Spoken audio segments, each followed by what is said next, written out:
hello everyone, and welcome to the Cortus Metals Summit today, hosted by Sixt. I'm very pleased to introduce Sean Major, Cortus Metals CEO and Director. Today, Sean's going to provide us the top 5 reasons why to be excited about Cortus Metals in this quick overview. And then, of course, we're going to as always, open the floor up to a live Q&A session. So feel free to submit your questions at any time throughout the quick presentation, and we'll absolutely try to get to them afterwards. And as always, it's being recorded and will be available to watch afterwards on Sixt.com. So without any further ado, Sean, I'm going to hand it over to you to kick it off, and I'll get back up for the Q&A. Great. Thanks, Tasha. And thanks for joining us today, everybody. I'm Sean Major, the CEO of Cortus Metals. I'm just going to quickly run through some good reasons why Cortus makes a good investment right now. Just one second here. Dasha, I'm having a little trouble seeing where the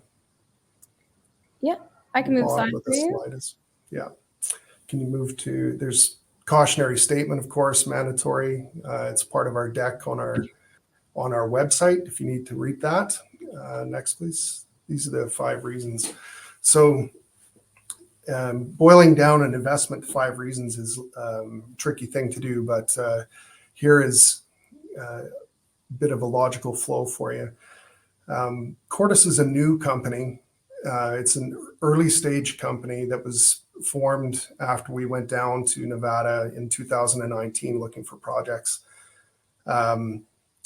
We found a lot of kind of rehashed projects in the mountain ranges of Nevada, which is pretty typical down there, and it wasn't what we wanted to do.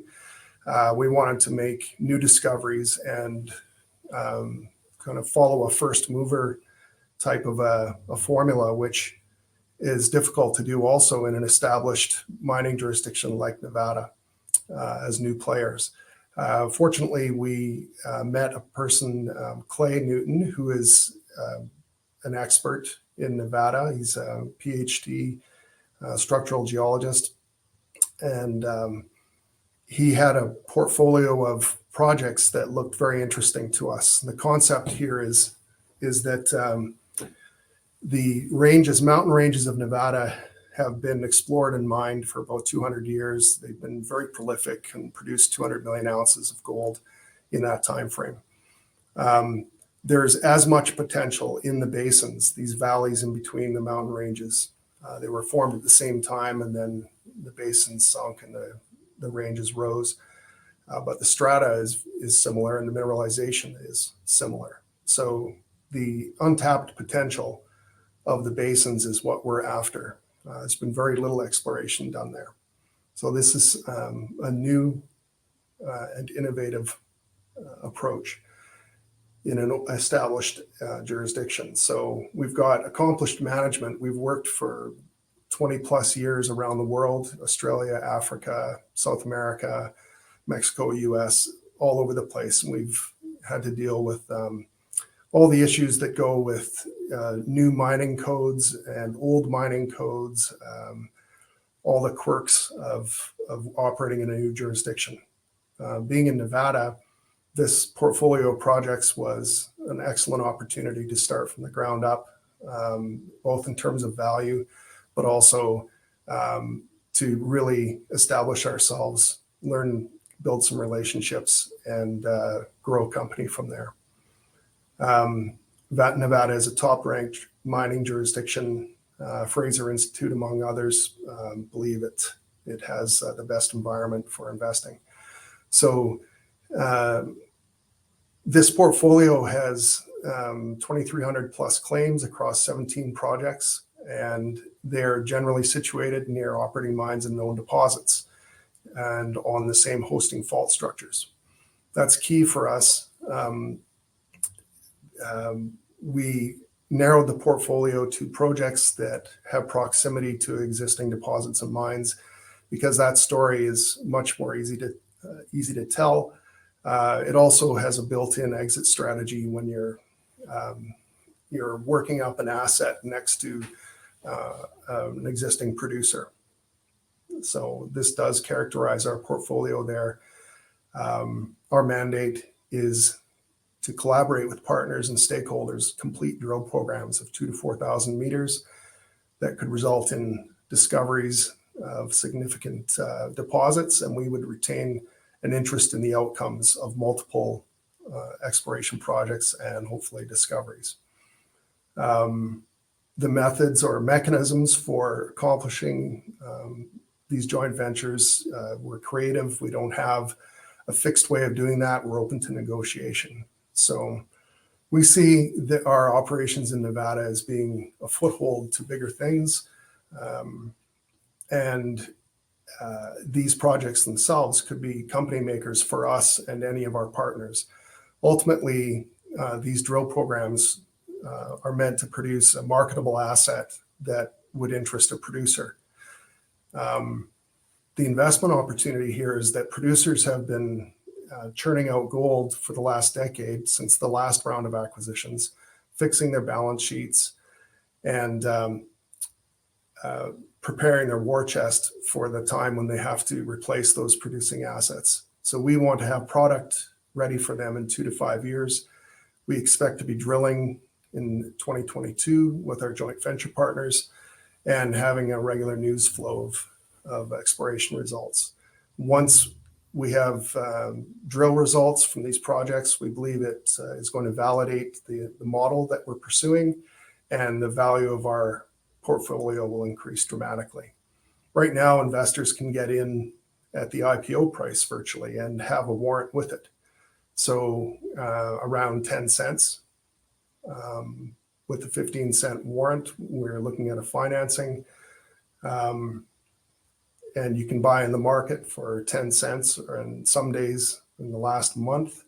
There's a lingering market dip from 2021 in the junior markets, which affected us as well. And investors can buy in the 8-cent range, which is just outstanding value for the kind of model and the number of opportunities there are for discovery in one company. If you've seen the discovery curve that shows a typical life cycle of a junior company, tends to rise dramatically at the beginning when you're making your discovery, and then taper as you develop the ground toward a production scenario. So by having multiple projects and retaining an interest in them, we would expect to see to have NSRs, shares, and cash coming from those joint ventures. And we would hope that we would get the benefit of those discoveries in our stock, which would either avoid the dip by seeing multiple discovery curves kind of trail out in a series, or perhaps stack on each other and really get the gains. You often see that in a project generator company, where we talk about spinning out and the investors retain or receive shares in the new co as well as the original co. So you get the gains in your shares across multiple discoveries. So that is, in a nutshell, our opportunity. And Dasha, I'm happy to take any questions. We have other slides here that I can expand if people would like me to. Great, thank you so much. All right, we're going to open the floor up to some questions if you have any. I have some here from attendees. So what is your outlook for gold, Sean? Well, I mean, we've seen a dramatic increase, I believe, at the beginning of 2021, 2020, where it was similar to 2008 and through 2011. That, I think, is going to be sustained. I mean, you look at the issues that have been created by the policies of central banks printing money, and that isn't an easy trap to get out of. So that seems to help the price of gold. And, you know, if it happens over a 2 to 5 year cycle, which is what you see the pundits talking about, that fits with when producers will be looking to replace their assets. And it also fits with our timeline for generating product for them. So we tend to look at the 2 to 5 year rather than the day-to-day $50 to $100 movements that day traders can create. The long-term trend is strong, and we agree with the predictions that it'll be in excess of $2,000. All right, thank you. And does Cortus Metals have any GVs? We have ongoing discussions. I expect immediate term announcements. So we're just working out the final terms on those. Typically, a Nevada JV would include royalties, so an NSR, some cash and shares at different turning points of the project, and sometimes an advance royalty, which helps to offset overhead.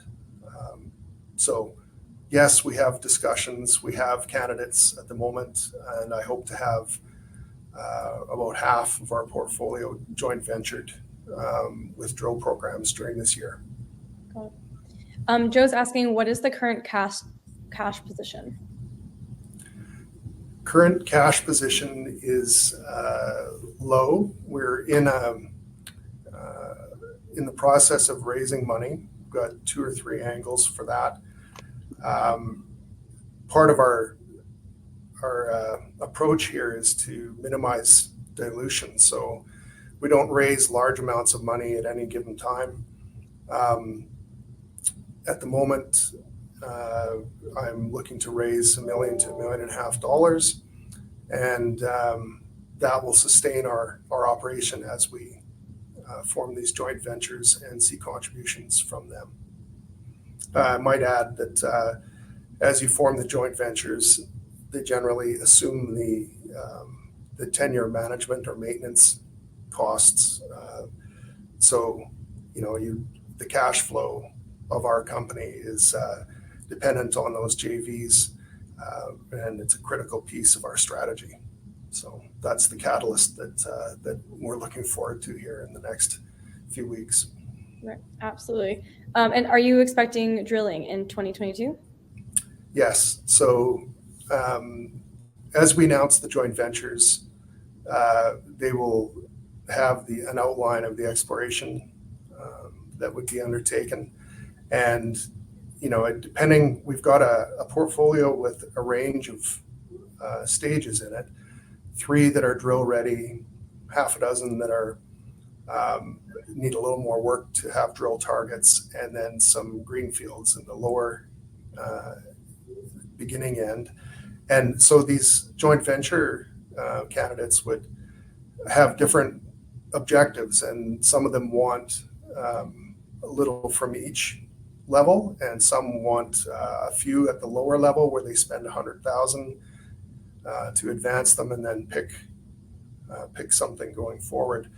So not all of the joint ventures will have drilling if they're focused on the lower end, but we will have joint ventures with drilling. And the drill programs for 2,000 to 4,000 meters would cost $1 million to $2 million, which is kind of the sweet spot for a new company with a qualifying transaction, or for companies looking to pivot from an asset and add an asset in a stable jurisdiction like Nevada. So it's a good entry point. And yeah, it's project by project whether we'll see drilling on each of them. Got it. I think that might have answered Joe's next question, which is, what is the anticipated exploration expenditure for 2022?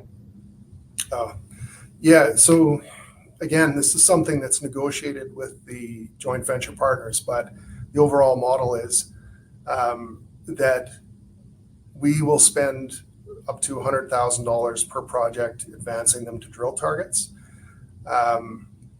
And we expect partners that come in to either take on projects to pay for that same $100,000 per project, do that, and or drill programs that would be $1 million to $2 million. So per project, it's still in that same range of $1 to $2 million. And if we have half of them with programs, then we will be retaining an interest of 10 to 30% of the assets that result. And if they don't carry on or complete their obligations, we would, benefit from their expiration and see the projects come back to us again. So again, it varies. We can scale the expiration up or down, but I hope to have half a dozen drill programs. So if that was $1 million each, then you're $6 million, and we're benefiting from that. Right. Thank you. Next question is, what is your approach in project selection? Well, the original, let me actually, can you flip to a slide? I can't see the directory right now, but keep going. There's one that has layers in it. There we go. Okay. So project selection starts at the desktop. And so our partner, Clay, had originally in concept 250 prospects. And he'd go out into the field and look at the plants growing on the hillside of the ground. And certain plants thrive where the elements in the soil are favorable for exploration. So if the bedrock beneath is casting off elements that are related to gold, then he may stake that ground. That's where we come in. We've acquired his portfolio. He went from 250 prospects to 25 projects. Then we've evaluated his portfolio and rationalized it, culled the herd, so to speak, and that it's down to 17. So that was actually the net result of going down to 15 projects and then generating 2 new ones. So we're at 17 projects now. And on each of those projects, we're at various stages of completing rock and soil geochemistry, geological mapping, and geophysics. So these generate our targets and give us a clue about the depth of the bedrock for overburden. And in that process, you learn about the superficial rights and other nuances of Nevada exploration. And so all of those commercial factors and geological factors help us to prioritize the projects. So, we present that information to potential partners and then work with them to advance the properties. All right, thank you. And just in closing, out of the 17 projects that you currently have, which one do you think will be your flagship project and why? Okay, well, the original transaction that we had with Clay was we acquired 2 projects, Grayson and Powerline, that are in the same valley. It's in the Lahontan Basin. So these projects are on the extent of known deposits and mines in the range there that have about 8 million ounces of gold defined or delineated. So the models there are quite strong. We see, a JV partner taking that on and focusing on those 2. It already has a 43-101. It was the foundation for our going public. But now we have another 3 in behind it that also have different scenarios, the same origin, and any one of these could be significant deposits. And by that I mean, any one of them could be tier 1 assets in time. The initial discoveries that we make could prove up, if we were working on 100,000 ounces at a low grade, that's still a marketable asset in Nevada. So that's, the flagship is in the eyes of the beholder. I think we've got, 5 or 6 flagships in here. And by the way, while working on a portfolio, like I say, it's a foothold for us in Nevada. We're learning about other projects. Our team is very qualified, and we found that the other groups have good assets. They've been managing them for a long time, and they are looking for a succession plan. So we could very well pick up a flagship property project through M&A transactions as well. All right, Rashawn, thank you so much for taking us through the presentation and the Q&A. I know it was a quick one, but lots of information. If anyone on the line today does have any other questions, feel free to reach out directly to Cortus Metals team. Here, the information is on the slide. There's also more information on their website. And of course, this has been recorded, so you can watch it again on 6.com.